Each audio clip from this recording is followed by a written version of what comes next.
Halo, Assalamualaikum warahmatullahi wabarakatuh. Perkenalkan, nama saya Andri Tristiawan.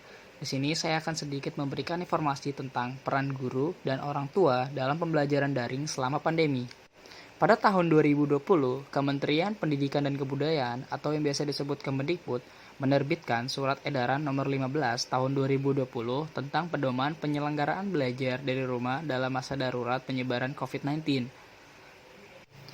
Metode dan media pelaksanaan belajar dari rumah dilaksanakan dengan pembelajaran jarak jauh yang dibagi menjadi dua pendekatan, yaitu pembelajaran jarak jauh dalam jaringan atau daring dan luar jaringan atau luring. Peran orang tua dalam pembelajaran daring yang pertama, yaitu membuat rencana target pembelajaran anak.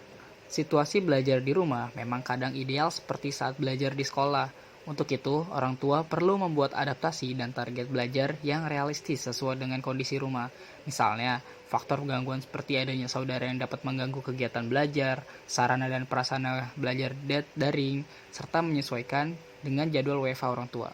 Yang kedua, menjalankan kebiasaan yang sama dan ajarkan tanggung jawab. Walaupun hanya di rumah, upayakan anak tetap menjalankan rutinitas harian yang sama ketika waktu belajar di sekolah, seperti bangun pagi, melakukan kegiatan belajar mengajar, atau luring, daring.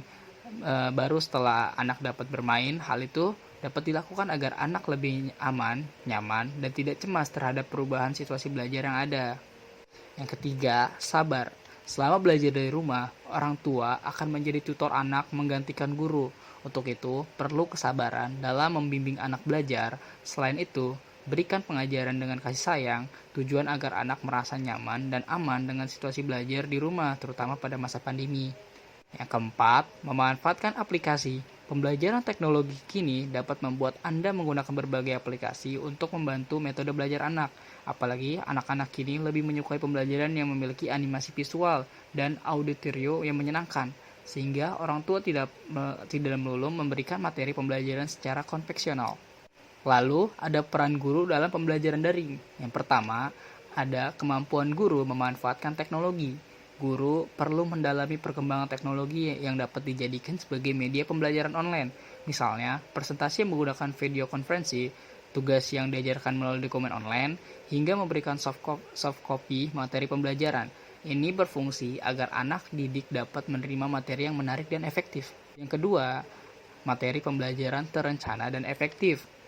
Memanfaatkan pembelajaran daring perlu dilakukan secara terencana dan efektif dari segi waktu, sehingga guru perlu mengatur langkah-langkah pembelajaran yang detail untuk kualitas belajar yang baik.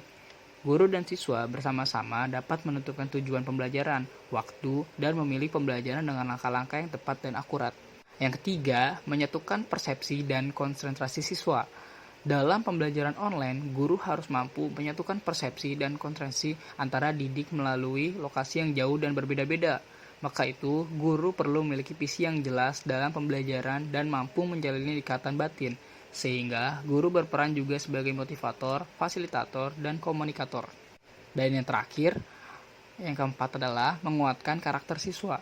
Terakhir, guru dapat menyampaikan pesan kepada anak didik agar menjadi tangguh terutama dalam masa pandemi, sebab penyebaran COVID-19 memberikan pengaruh besar terhadap fisik dan mental semua individu termasuk anak, sehingga anak perlu diberikan motivasi untuk beradaptasi dalam hal-hal baru ketika dengan upaya pencegahan penularan coronavirus.